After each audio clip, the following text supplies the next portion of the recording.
안녕하세요. 데이업의 멘토 안우준입니다. 오늘 여러분들과 함께 볼 종목은 이 그레디언트라는 종목입니다.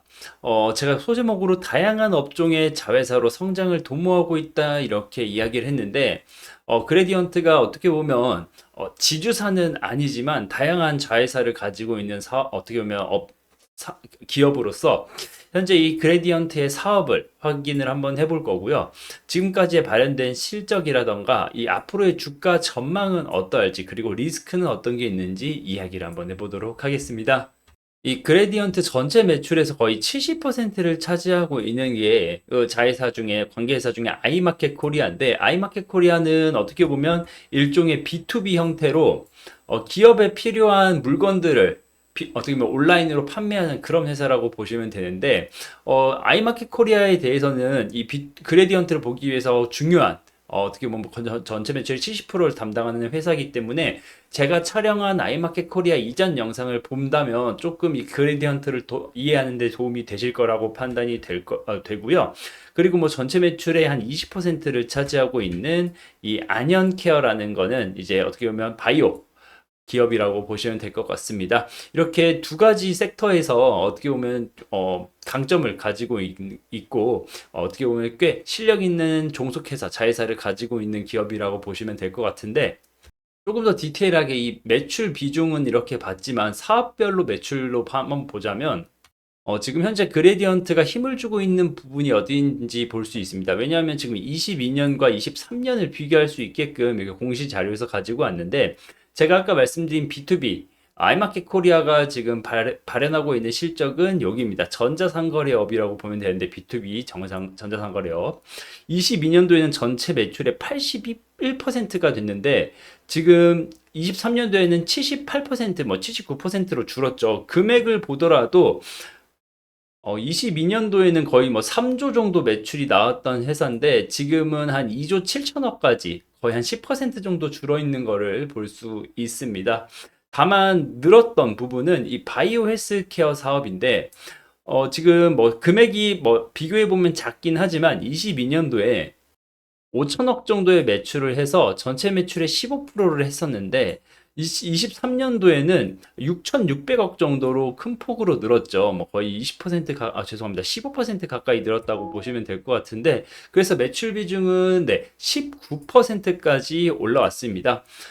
이 부분, 이렇게 바이오 헬스케어 사업이 늘었던 부분은 물론 뭐 전자상거래 아이마켓 코리아의 매출이 좀 줄은 부분도 있지만, 바이오 헬스케어에 그만큼 어떻게 보면 신경을 쓰고 투자를 하고 있다. 왜냐면 뭐 단순히 다른 회사가 줄어서 그런 게 아니라 이 바이오 헬스케어 쪽에서 매출이 증가했기 때문에 증가를 했던 부분이기 때문에 이 부분을 한번 봐야 되는데, 그럼 이 아이마켓 코리아가 주된 이 전자상거래업에서 왜 매출이 줄었냐라고 보자면, 네, 이 금리를 빼놓을 수 없습니다. 현재 23년도 1월 달에 3.5%를 찍고 한국은행 기준금리입니다.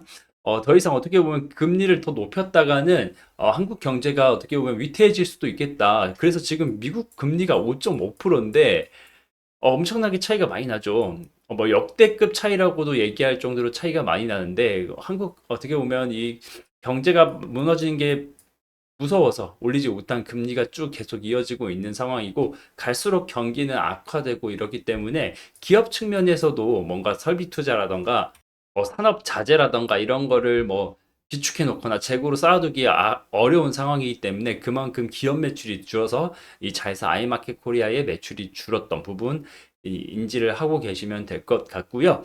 그리고 아까 바이오 말씀을 드렸는데, 네, 이게 최근 이 그레디언트의 그 관련 뉴스입니다.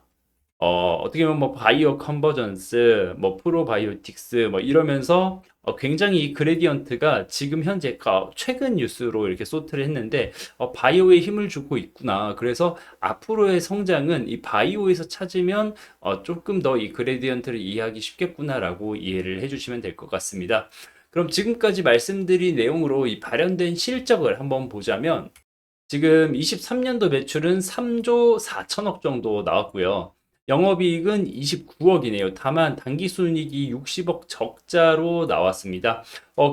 그 전이랑 비교를 해보면 사실 2019년도에 3조 4천억이었으니 거의 성장을 못했죠. 사실 뭐 이때는 뭐 코로나 때문에 기업의 어떻게 보면 뭐 성장이 거의 없던, 그리고 기업도 축소를 하던 시기였기 때문에 이 어떻게 보면 매출액이 큰 폭으로 감소를 하고, 코로나를 시작되면서 엄청나게 그 영업이익도 감소를 하고 아예 그냥 적자 전환을 했던 상황인데, 그 이후에 사실 뭐 21년도, 22년도 매출이 조금 살아나고 일정 부분 견조한 실적을 나타내고 있는 상황이지만, 사실 그 높은 금리로 기존의 업황이 좋을 수 없는 상황이기 때문에 현재의 실적, 어떻게 보면 22년도 대비 소폭 감소를 했고 역성장을 했고 영업이익은 크게 감소를 했던 부분을 참고를 해주시면 좋을 것 같고요.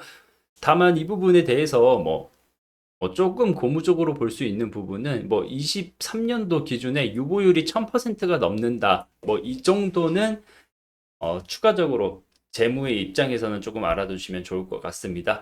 그러면 어떻게 보면 과거에 잘 나갔던 매출, 그리고 매출이 점점점 감소했고, 지금 23년도는 22년도 대비 역성장을 한 이 그레디언트, 주가는 어떤지 한번 보도록 하겠습니다. 네, 차트는 제가 21년도부터 가지고 왔으니 표시를 해드리면 21, 22, 그 다음에 23, 그리고 현재 24년도 이렇게 생각을 하시면 되는데, 주가가 실적을 따라간다고 했던가요? 어떻게 보면 주가랑 실적과 역방향으로 가는 회사들도 있지만, 그레디언트는 일단 실적과 같은 방향으로 주가가 가고 있다는 부분, 보실 수 있을 것 같습니다. 물론, 직전에 21년도, 22년도, 이때는 이제 코로나가 끝나고 경기가 살아날 거다, 그리고 이미 시장에 풀려있는 유동성으로 기업이 대부분 엄청나게 투자를 많이 할 거다라는 기대감, 그리고 실적 상승, 실제로 실적이 상승을 했으니 그게 반영이 돼서 주가가 올랐던 부분이지만, 이러한 상승이 계속 지속될 거냐라는 의구심, 그리고 이때는 사실 유동성, 시장에 돈이 워낙 많이 풀렸기 때문에 이 부분이 이렇게 상승할 수 있었던 부분인데, 이 우려로 주가가 추가적으로 빠지긴 했습니다만, 그 이후에 단기적으로 이렇게 상승이 나왔던 부분은 중국에서 이제 리오프닝을 한다고 했을 때, 어떻게 보면 이 B2B, 가장 큰 매출 비중을 차지하는 아이마켓 코리아가 B2B로 어떻게 보면 사업을 하다 보니까,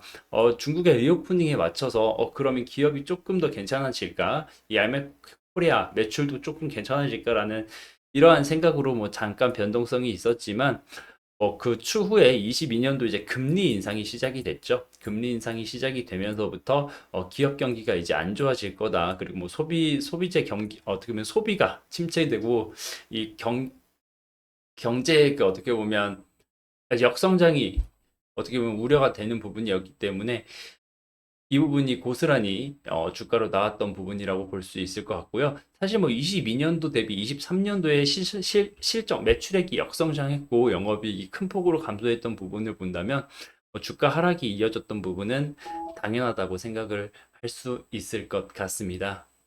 다만 최근에 이렇게 상승했던 부분, 2023년도 5월 달에 상승했던 부분은 자회사로 인터파크를 사실 가지고 있었는데, 이때 이 인터파크 지분을 야놀자에 매각을 하면서 이게 이슈가 돼서 이렇게 주가 상승이 있었지만, 사실 이렇게 단기적인 이슈, 업황이 좋아진다 이런 게 아니고, 자산 매각이라던가 이런 부분은 사실 장기적인 주가 흐름에 영향이 좀 제한적이기 때문에 상승했던 부분을 반납하고 현재 주가는 이 정도 선에서 거래가 되는 부분으로 볼 수 있겠습니다. 사실 지금까지 주가 히스토리를 말씀을 드렸지만, 앞으로 이 종목이 올라갈 거다 내려갈 거다라는 거는 이제 자회사들이 얼마나 잘하는지, 그리고 앞으로 바이오 쪽에서 얼마나 시장의 확장성이 있을지에 대해서 고민을 조금 해봐야 되는 부분인데, 조금 조심을 해본다면 지금 위로 이 가격대 위로 매물대가 꽤 어떻게 보면 확대되어 있는 이 가격대가 있기 때문에, 이 부분 전까지는 조금 가볍게 움직이더라도 가격이 올랐을 때 이 매물대를 맞게 된다면 일부분 차익 실현을 하는 것도 하나의 투자의 전략일 수 있기 때문에, 말씀드린 내용을 조금 참고를 하시면서 투자 계획을 세우시면 좋을 것 같습니다. 오늘 이렇게 그레디언트에 대한 영상은 여기서 마무리 지을 거고요. 앞으로 더 좋은 영상으로 여러분들께 찾아뵐 예정이니 관심 가지고 시청해 주시면 감사하겠습니다. 오늘 시청해 주셔서 감사합니다.